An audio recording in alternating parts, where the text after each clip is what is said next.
Amen. All right, so today we're continuing a 4-part series on trust. And so we're looking at 4 different topics. 2 of them have to do with horizontal relationship, so our relationship with other people. And so we started the first week talking about trust in teams, like we're all on teams. How do we build and keep trust on teams? Last week we talked about trust for guidance, that God actually guides us in our lives. And then that's the vertical relationship. And then today we're actually going to look at trust in relationships. And then next week we'll talk about trust for provision. And so I think next week for you guys, a lot of times, just that one for next week, trust for provision for anybody. But a lot of times, guys, especially young guys, you get married and, it's like, okay, I gotta be provider. I gotta make it happen. I gotta do this. And it's just like, man, all the pressure. And when you start to realize as a person, male or female, that God is your provider, that as you surrender your life to him, he not just took your soul and caring for that, but he provides for everything for you. Like he's the one, your provider. So he's the provider. You're the one that is the steward of what he provides. It's pretty powerful stuff. So encourage you to be here next week for that. But today, trust in relationships. In 2013, Raquel Cloutier's husband accidentally sold her $23,000 diamond ring for just $5 at a garage sale. True story. She was in the hospital to give birth to their child, and she had put the ring into a watch box because her fingers were swelling up and she wanted to hide it from her twins that, got their hands on everything, I guess. But unaware that her husband had sold it, she came home and figured it out. And several days later, the people that had bought the watch box saw on the news their plea.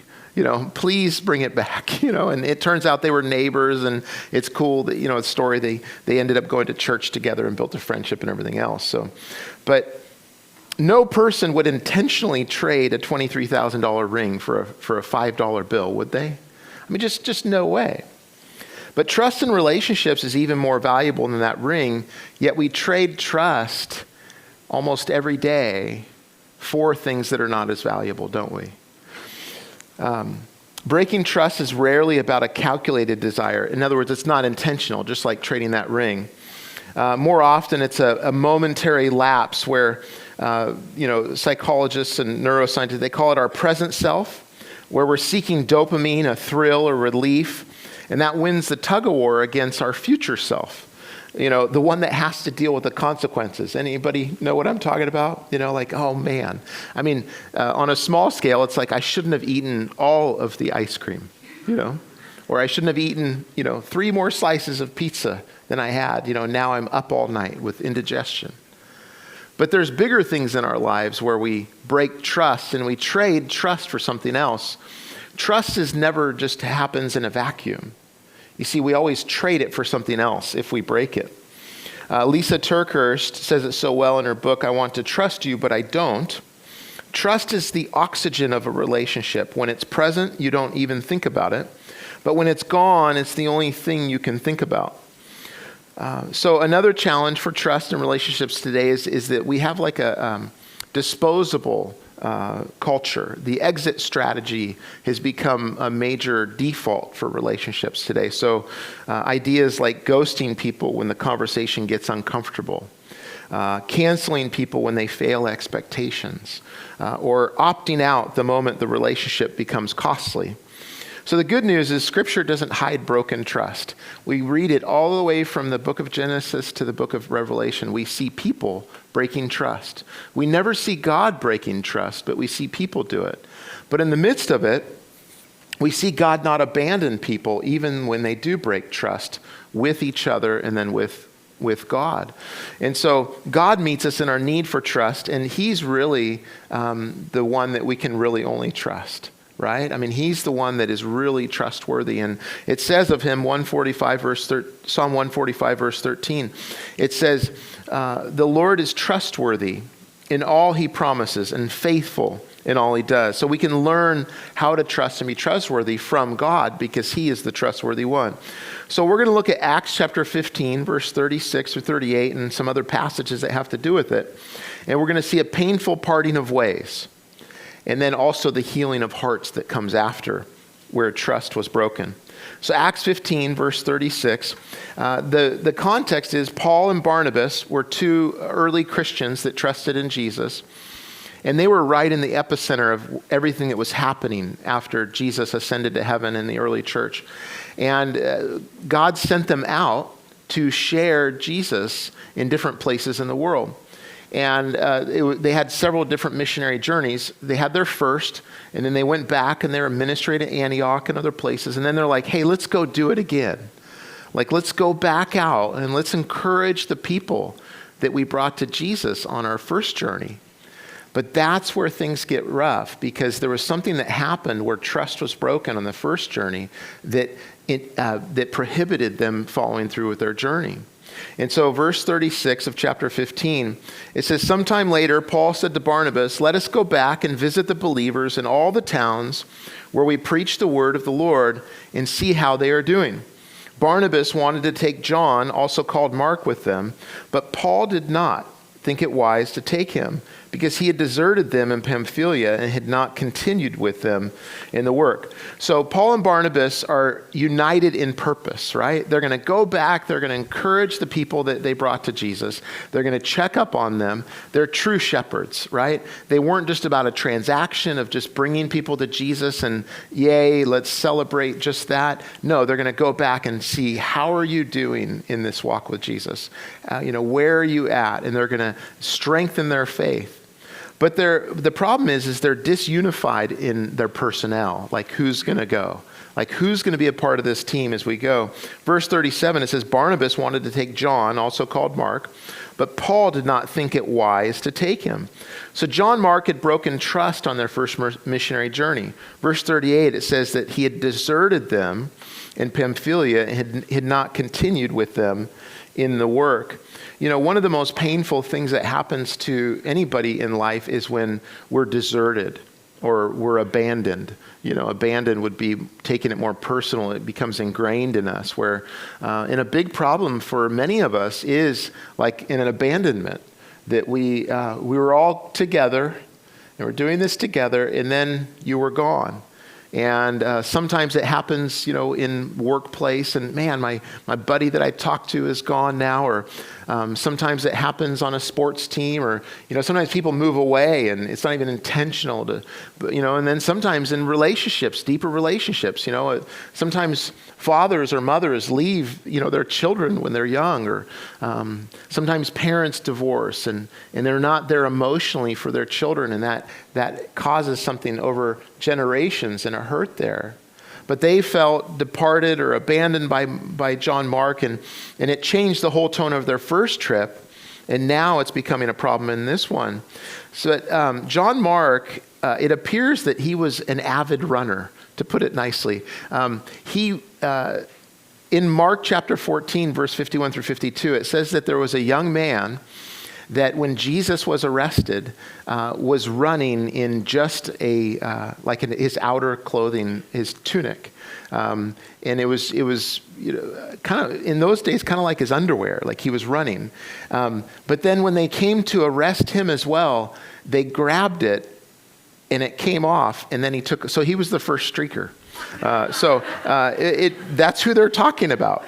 He seemed to, like, whenever there was a scene or stuff going on, he's like, I'm out of here, so pretty interesting.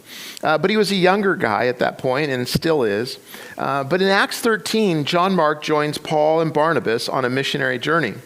And partway through, John Mark leaves and goes to Jerusalem. Acts 13, verse 13.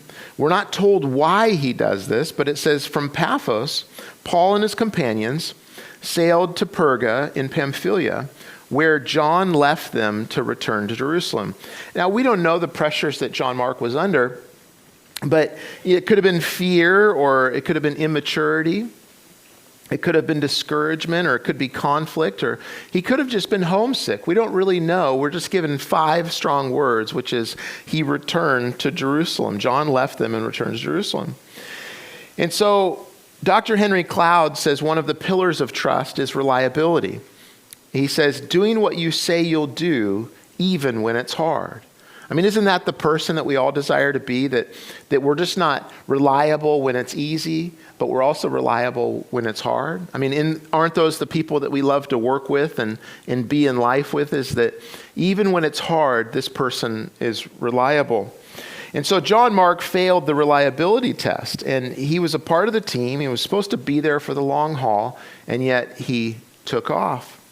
Now, let me ask you a question. Have you ever, don't raise your hand, but I mean, have you ever quit something? And I'm not talking about just like a job or, something, simple like that, but have you ever quit like something it has to do with like the substance of who you are, like your calling, like you didn't show up, or you let others down and, yeah, me too. I've been there for sure. Been there and it's a pretty sinking feeling, isn't it? Sometimes we don't realize in the moment, right? We don't realize what not showing up or quitting or not being reliable is doing to other people. But then if we take the time to actually process with people and think through what this does to them when we don't show up and how we're supposed to show up, it's a pretty big impact upon people's lives. And breaking trust is like the hike at Overlook number 9 at Sleeping Bear Dunes on Lake Michigan. And I was going to put up a picture, but I'm a little gun shy to put up pictures if they have copyright infringement. True story. We posted this thing like during COVID when everybody was posting, and there was this like banana picture. It's like, which ripe banana do you get? And somehow it was tied to some artist, and so like they came after us, and we had to pay money and all kinds of stuff. So anyways, that has nothing to do with what we're talking about right now. But I was going to put the picture up, but I'm like, you know what? I'm not doing that again. So I couldn't find a picture. But look it up. You can find this Sleeping Bear Dunes, and it's just this massive 450-foot sand dune near Lake Michigan. And at lookout number 9, they have this sign, and it says steep cliff, hard, it basically says it's hard to get back up, and there's a $3,000 fine if they have to help you get back up because it's so massive. And the deal is that it's very easy to get down, and everybody looks and says, no problem. I'm going to count the cost, $2,000 to $3,000. I won't need that. But every day almost, while it's open during this summer or spring, people are going down there. Every day almost, they have to rescue people. And it's quite a scene. It takes up to 10 people, and they have special equipment to be able to bring somebody up. Because, I mean, it's soft and all those. So it's just, but everybody says, no problem, I got this. I got it, I can do it. And I mean, isn't that like trust? Where we just say, you know what? I've kind of looked at this and yeah, but I want this. I'm just going to go ahead and do this. It's not a big deal. It won't make that big of a difference. And yet, in many times, it costs something great, just like this. So John Mark's quitting ripples beyond that painful moment. That's why Paul had to make a hard call later. That's why he's making a hard call right here, is that Paul and Barnabas have to part ways. See, we think many times like that breaking trust is like happens, it's isolated, that it just will affect maybe that moment, and maybe we can take care of it later. It's no big deal, and it's not going to affect other things. But many times when we break trust, it ripples. Sometimes breaking trust ripples for generations and generations and generations. And that's what's happening here is now Paul and Barnabas, two great friends, two great buddies and teammates in this mission. Now they are going to part ways because of what John Mark had done and the residue that's left over. And so the second missionary journey together becomes separate journeys as John Mark's broken trust continues to impact them. And what's even more difficult for us as people is that rebuilding of trust is not instant, right? Many of us have felt that, where we break trust and then we want things to just go back and be the way that they were. And yet the other person is saying, whoa, whoa, whoa, whoa, whoa. You traded trust for something else in a moment or over a period of time. And now we need to take some time to rebuild this. And so verse 39 of chapter 15, it says, they had such a sharp disagreement that they parted company.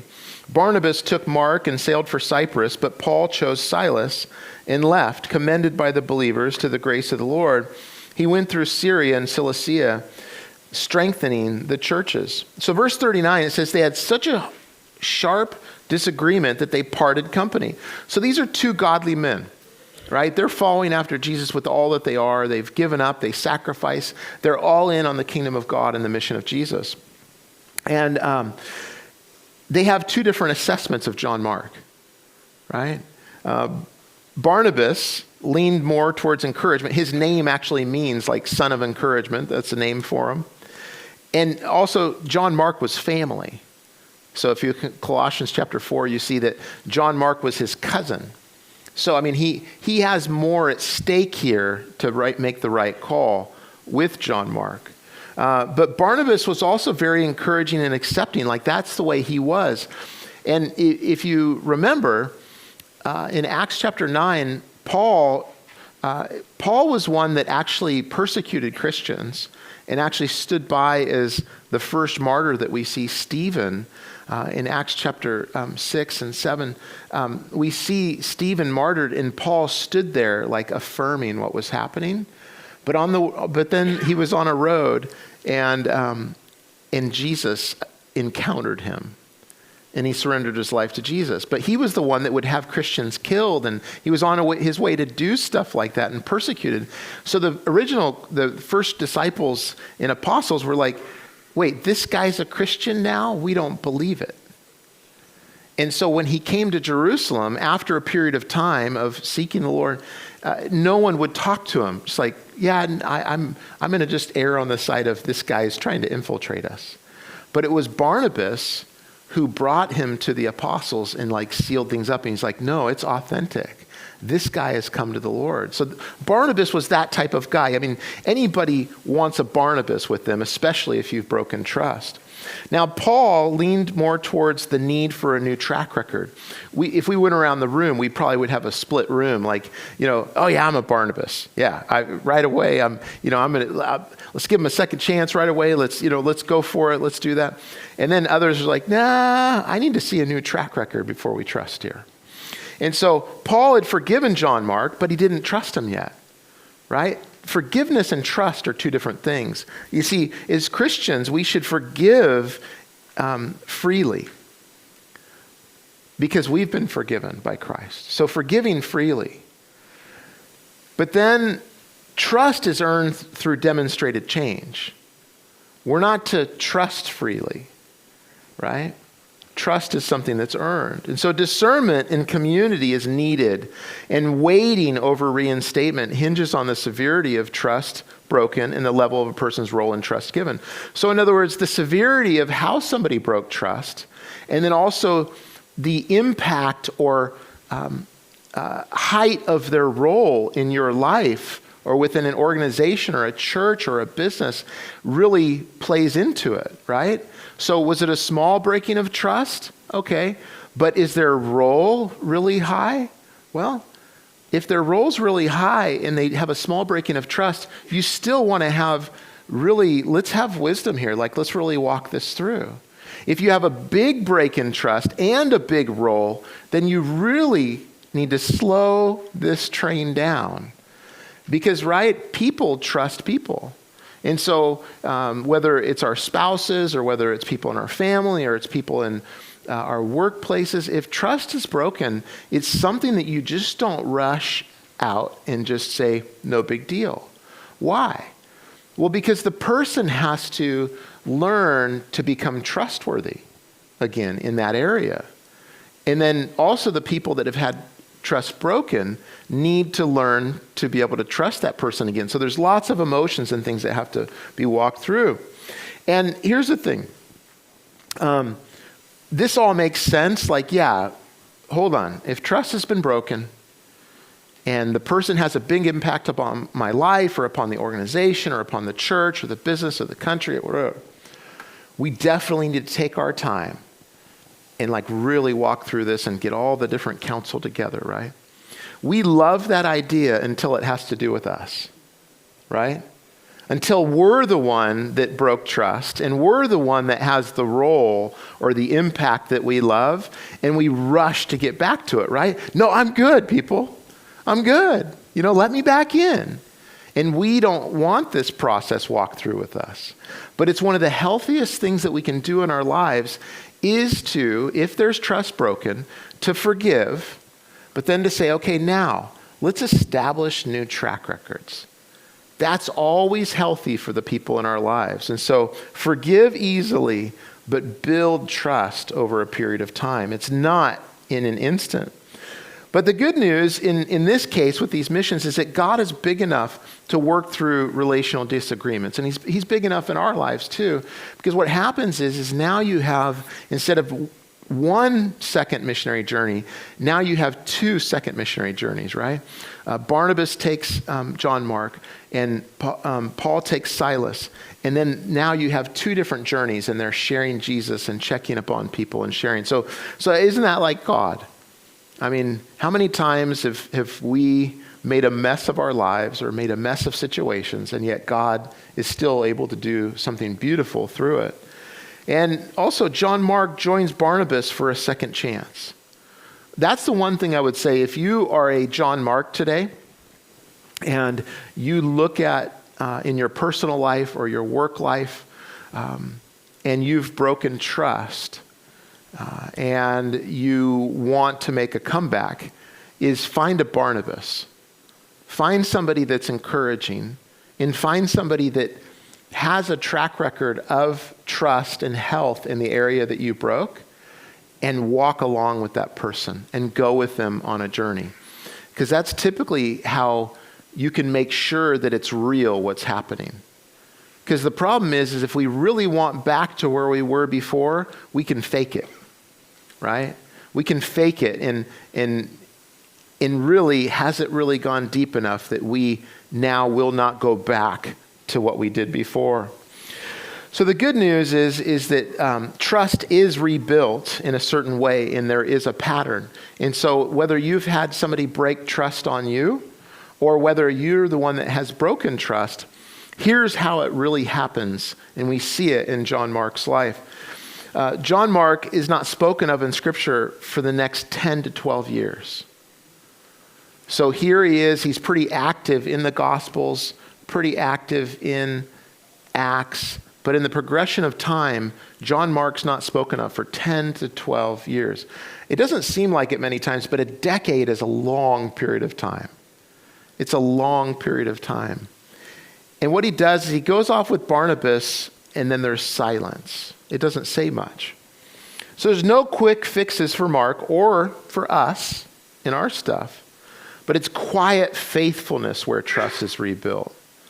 So John Mark took Paul's no and he rebuilt trust. He was intentional with it. So how do we rebuild trust? Well, trust requires proven character, not promised intentions. So if someone has broken trust in your life, it's great if they can give a good speech. It's great if they can, say, well, this is what I intend to do. That's admirable. But it does not mean that trust should be restored to the level that it was there. What's needed is a proven character track record of a period of time. Dr. Henry Cloud puts it this way: trust is built with behavior that stays consistent over time. Lisa Turkhurst writes, a person who is truly sorry for breaking trust won't be defensive about the time it takes to rebuild it. So that's a red flag, that if somebody's broken trust in your life and you're kind of like, hey, slow your roll.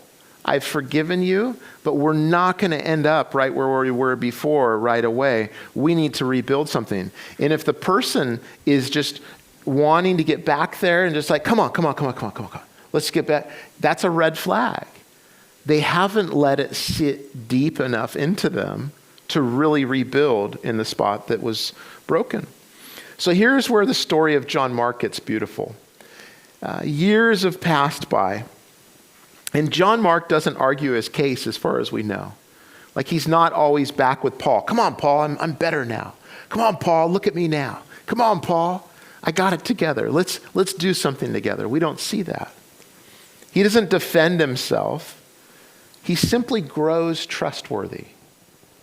It's kind of like maybe on social media you see these things, at least I get them. I don't know, maybe they think I'm out of shape and you're not. But, it says, hey man, come away with us for 30 days and you'll be unrecognizable and do this workout. Anybody else get those? Yeah, okay, all right, yeah. I'm looking around people that raise their hands. You're also in very good shape. So, it's this thing but that's the idea is like pull away and work on yourself, and then you'll be unrecognizable when they see you again. That's what John Mark does.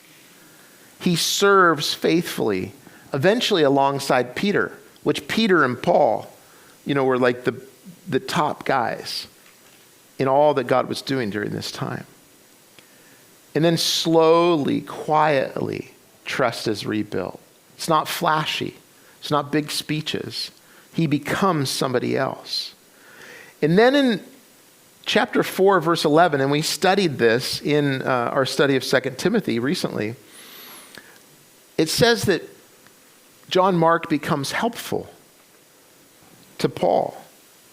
Years later, Paul is in a cold, dark cell, and he's writing this letter to Timothy, his last letter that he wrote.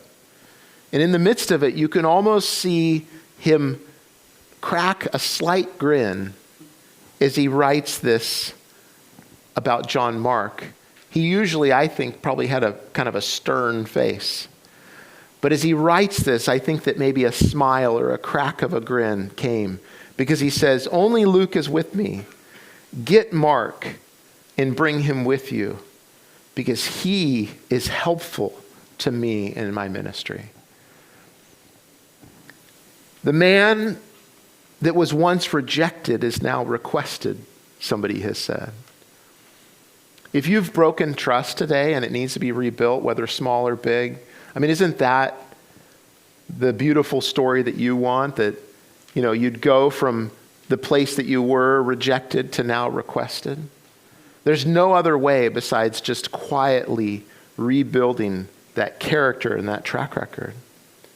But how did he get to helpful? He got there by being a man of his word for 10 plus years. He got there by buckling down and doing it. The trust that was blown in Pamphylia had been rebuilt, not with words, but with bricks of consistent, faithful action.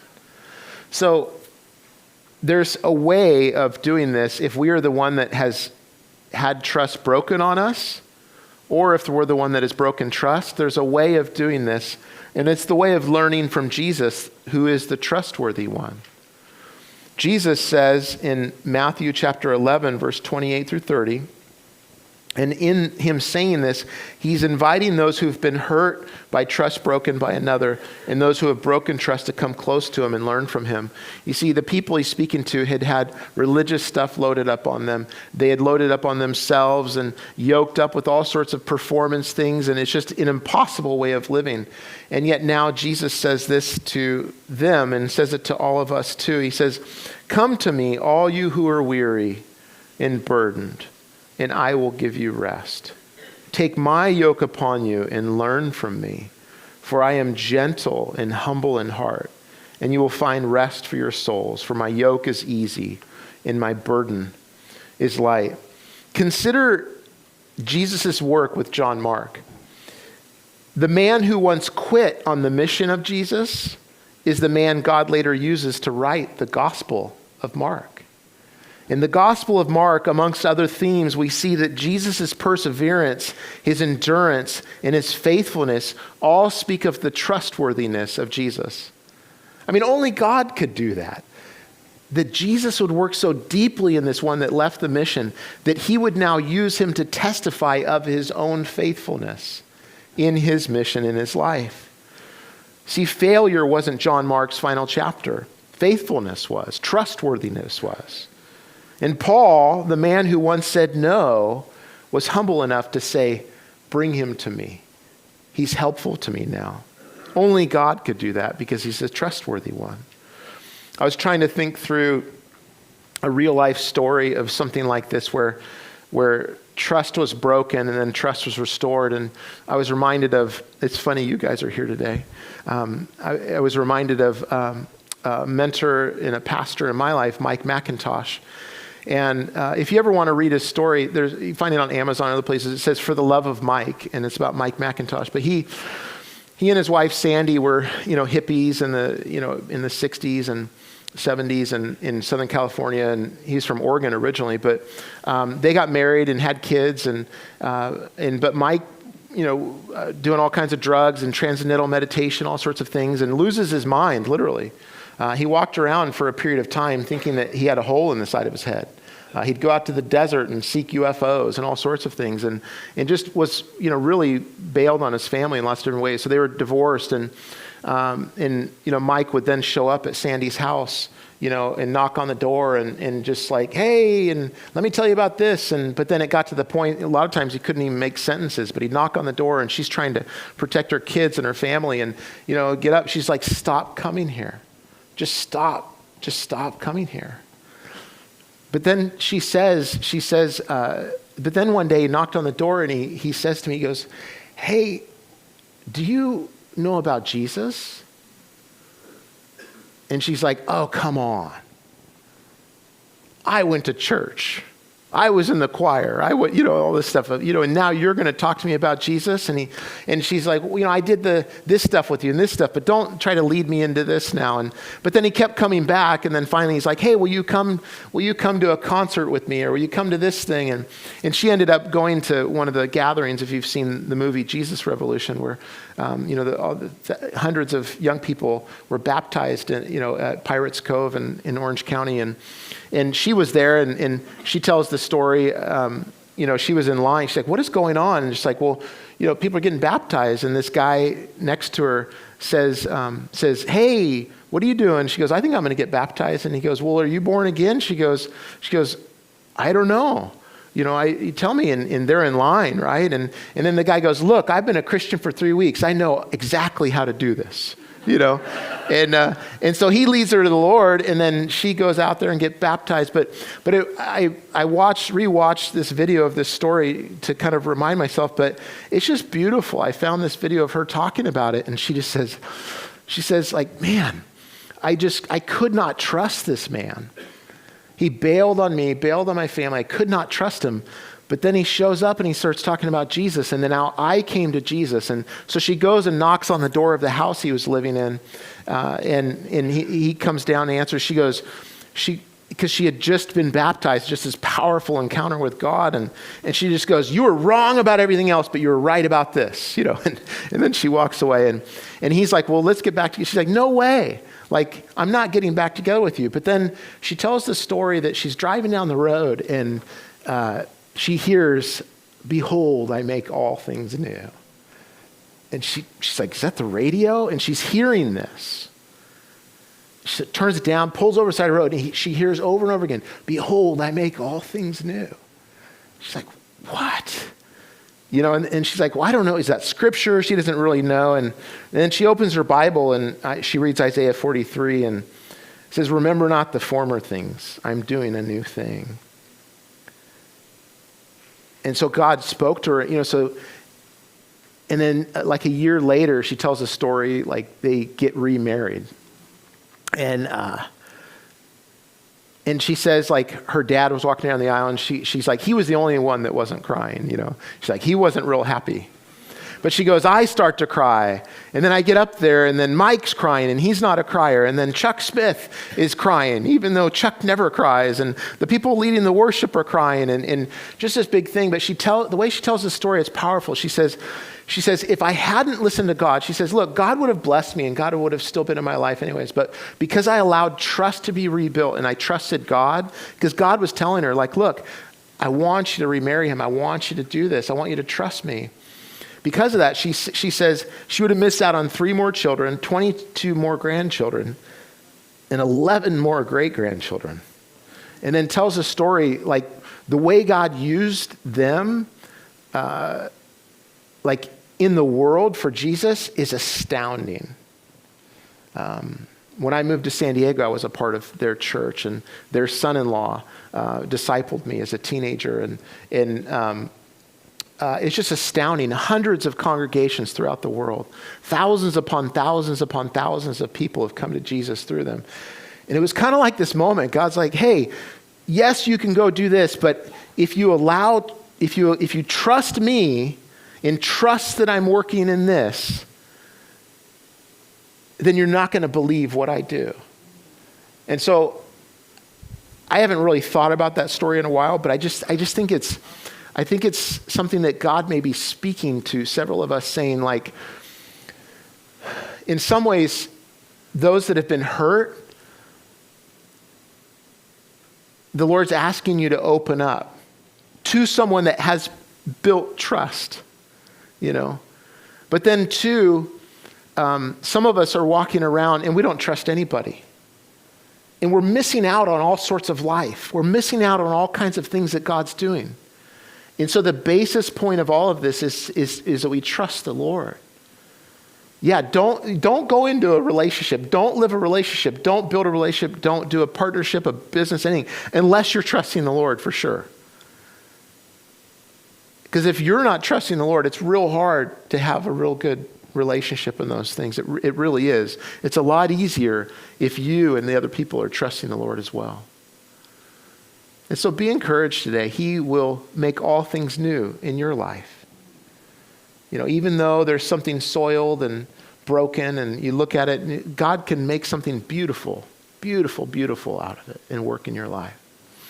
So Lord, we thank you for today. We thank you for your word. We thank you for who you are. And we're just blown away, Lord, at how you redeem and how you reestablish trustworthiness within us, God. For Lord, truth be told, we all are trust breakers.